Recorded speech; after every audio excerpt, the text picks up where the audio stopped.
அதாவது bomb Sunday அப்படின்னு சொல்லப்படுற குருத்தோலை ஞாயிறு.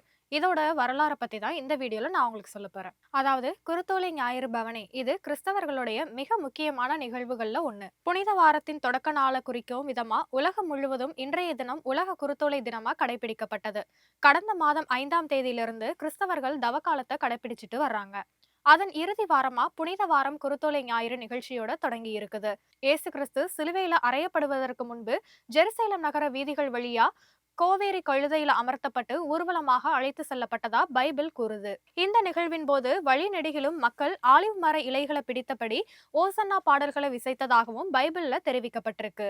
அந்த காலங்கள்ல யூத சமூக மரபுப்படி ஆளுநர்கள், அரசர்கள், தலைமை குருக்கள் மட்டுமே கழுதை மேல ஏறி அது மேல அமர்ந்து நகர்வலம் வர்றது, அப்புறம் கம்பள வரவேற்பு பெறுறது அப்படின்னு சொல்லிட்டு இந்த பெருமையை நிலை பெற்று இருந்தாங்க. பொதுமக்களும் இவங்களுக்கு மட்டுமே ஆலிவ் மர இலைகள் அப்புறம் குருத்தோலைகளை ஏந்தி வரவேற்பு அளிச்சாங்க. ஆனால் தச்சரின் மகனான இயேசு மக்கள் செல்வாக்கு மிகுதியால கழுதை மேல அமர்ந்து கம்பள வரவேற்போட தலைநகர் எருசலேம்ல அரசரை போல நுழைஞ்சாரு.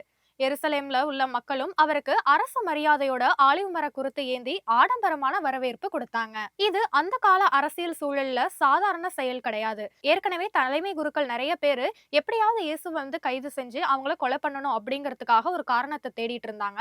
கரெக்டா அந்த நேரத்துல அவரு மக்கள் ஆதரவோட எருசலேம் நகரத்துல நுழைஞ்சதுனால அவங்களால இதை சுத்தமா ஏத்துக்க முடியல. இது இயேசுவின் மீதான தலைமை குருக்கள் மற்றும் அரசியல் தலைவர்கள் கோபத்தை மேலும் மேலும் அதிகரிச்சுக்கிட்டே இருந்துச்சு. இந்த நிகழ்வுக்கு அப்புறம் இயேசுவை கொலை செய்யணும் அப்படிங்கிற முயற்சியை தலைமை குருக்கள் எல்லாருமே வேகப்படுத்தினாங்க.